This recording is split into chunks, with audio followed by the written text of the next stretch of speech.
Mana rasm qo'yishni o'rgataman. Rasmni tashlab olamiz. Masalan, menda ChatGPT image shunaqa rasm bor ekan. Birinchi navbatda shuni tashlab olamiz. Tashlash qanday bo'ladi?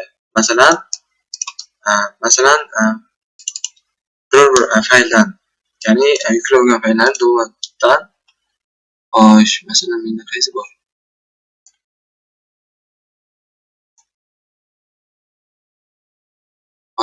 Mana bu rasmni tashlab olamiz. Papkaga olib borib, ishlab turgan papkamizga olib borib tayyorlaymiz.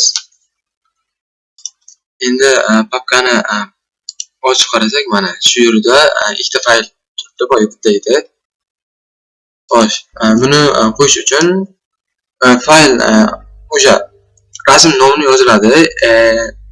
Search qismiga, src qismiga, ya'ni bunday nom yoziladi, o'zi chiqadi. Bu rasm nima haqida bo'lsa, xo'sh, rasm nima haqida? Mana rasm qo'yildi. Rasm qo'yildi. Bu yerda masalan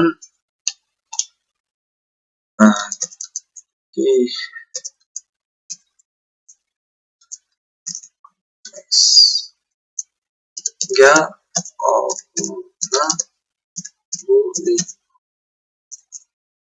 bo'ling. Xo'sh. Mana bu yerda rasm agar chiqmay qolsa, shu tekst chiqadi. Masalan, xo'sh. Mana KNX'ga obuna bo'ling yozuvi chiqdi. Buni to'g'ri yozamiz endi. Mana rasm. Menimcha hamma kerakli taglar bilan tanib chiqdik. Bu taglar juda ko'p. Agar xohlasanglar brauzerdan yoki boshqa internet ma'lumotlaridan topib o'zlariga keraklisini yozib olganlaring ma'qul. Xo'sh, bugungi darsimiz shu bilan tugadi. Keyingi darsimiz CSS bo'ladi. CSS asosan shu saytga stil qo'shish kabi vazifani bajaradi. O'zi bu nima ekanligi tushunmayotganlar, xo'sh, yaqinga bitta praktika, ya'ni sayt yasab ko'ramiz. Masalan, mana bunaqa yoki boshqacha. Mana bunaqa yoki boshqacha sayt yasab ko'rishga harakat qilamiz.